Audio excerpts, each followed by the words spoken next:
Hello everyone.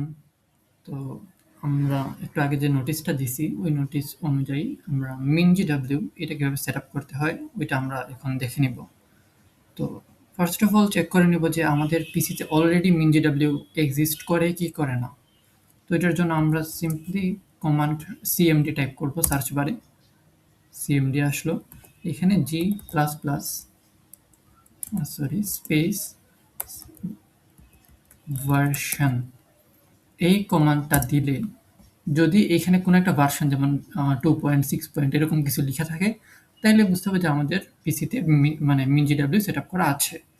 আর যদি এরকম আসে যে G plus plus is not recognised as an internal or external command, তাহলে বুঝে নিতে হবে আমাদের MinGW সেট আপ করা নেই, আমাদের সেট আপ করে নিতে হবে। ওকে, তো দেখে নিই কীভাবে করতে হয়। আমাদের ক্রোম ওপেন করব, দেন MinGW ডাউনলোড, প্রথম যেটা আসবে MinGW এটাতে যাব সোর্স ফোর যে, দেন এখান থেকে ডাউনলোড, ডাউনলোড স্টার্ট হয়ে যাওয়ার কথা।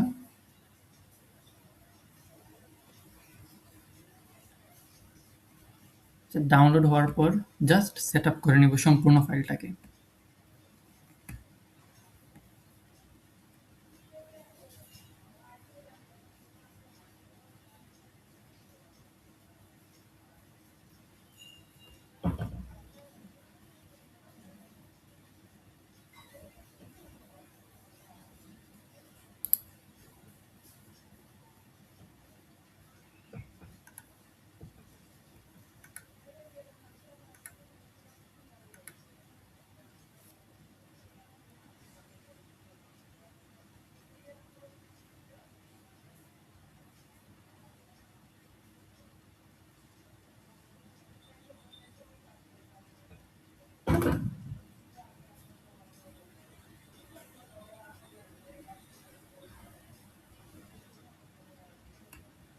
আচ্ছা, আমাদের সম্পূর্ণ ফাইলটা ফার্স্ট ইনিশিয়াল হয়ে গিয়েছে। এখন কন্টিনিউ, দেন আচ্ছা এখন এখান থেকে দেখতে হবে আমাদের এই যে কয়েকটা জিনিস। ফার্স্ট ডেভেলপার কিট ট্যাপ করবেন, মার্কেজ, আচ্ছা mark installation 32 base, same mark for installation, then এখান থেকে এই যে G plus plus GCC G plus plus mark for installation, আর এই যে জিসিসি অবজেক্টিভ, এই যে অবজেক্ট লেখা আছে এটা মার্ক ফর ইনস্টলেশন। জাস্ট এই পাঁচটা টিক করে দিবেন, then installation, apply all changes, apply. এখন এটা বেশ অনেকটা টাইম নেবে, ডিপেন্ড করে আপনার অনলাইনের ইন্টারনেটের স্পিড কীরকম। নর্মালি 5 থেকে 7 মিনিট বা হাইয়েস্ট 10 মিনিট পর্যন্ত টাইম নিতে পারে এটা। ওকে, তো আমাদের সেট আপটা অলমোস্ট কমপ্লিট। এখন আমাদের সেট আপে এরকম একটা মানে ইনিশিয়ালাইজিংটা হইতেছে এখনও। তো যেটা বলছিলাম আগে, এটা একটা গুড অ্যামাউন্ট অফ টাইম নিবে, 10 মিনিট নিতেই পারে ইন্টারনেট স্পিডের উপর বেস করে। Almost there. যখন দেখবেন যে এখানে এই ফাইলগুলো আর লোড নিতেছেন, আপনি স্ক্রল করতে পারতেছেন, সিম্পলি জাস্ট ক্লোজ দিয়ে দিবেন।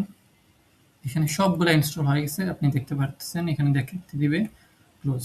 ওকে, এখন ফাইলসে যাবেন, গিয়ে খুঁজে বের করবেন যে MinGW-টা আপনি কোন জায়গায় সেভ করছেন। তো আমার ক্ষেত্রে যদি আমি যাই, যেমন দিস পিসি, আমি সিতে গেলাম, এখানে এই যে আমার MinGW ফাইল, MinGW-টা আমি ওপেন করব। এখান থেকে আমি বিনে যাব, বিনে আসলাম। এই যে পাথটা আমি জাস্ট এখান থেকে কন্ট্রোল সি অথবা এখান থেকে জাস্ট সিম্পলি কপি করে নিব। ওকে, এটুকু আমাদের কাজ শেষ। এখন আবার সেম সার্চে যাবেন, সার্চে গিয়ে সার্চ করবেন এনভায়রনমেন্টাল ভেরিয়েবল বা এনভায়রনমেন্ট লিখলেই যে দেখেন এটা আসবে এডিট সিস্টেম এনভায়রনমেন্ট, যাবেন, তারপরে যে এনভায়রনমেন্ট ভেরিয়েবলস এটা যাবেন। এই সেকেন্ড যে পার্ট, এটার মধ্যে একটু স্ক্রল করলেই পাবেন এই যে পাথ লিখে, পাথ এখানে ডাবল ক্লিক করবেন, নিউ যেটা আমরা কপি করে নিয়ে আসছিলাম ওইটা paste, then okay, okay and okay, should be done. এখন আমরা কীভাবে চেক করব? আবার CMD G plus plus hyphen hyphen version, এই যে আমাদের জি প্লাস প্লাস হয়ে গেছে, কারণ এখানে 6.3.0 বা ভার্সন 6 ইনস্টল হয়েছে। তো এটাই ছিল সম্পূর্ণ জি প্লাস প্লাস সেট আপ করার নিয়ম। আই হোপ বুঝতে পারছেন। কোনো সমস্যা থাকলে জানাতে পারেন, আমাদের গ্রুপের মধ্যে মেসেজ করতেই পারেন এটা নিয়ে। থ্যাংক ইউ সবাইকে।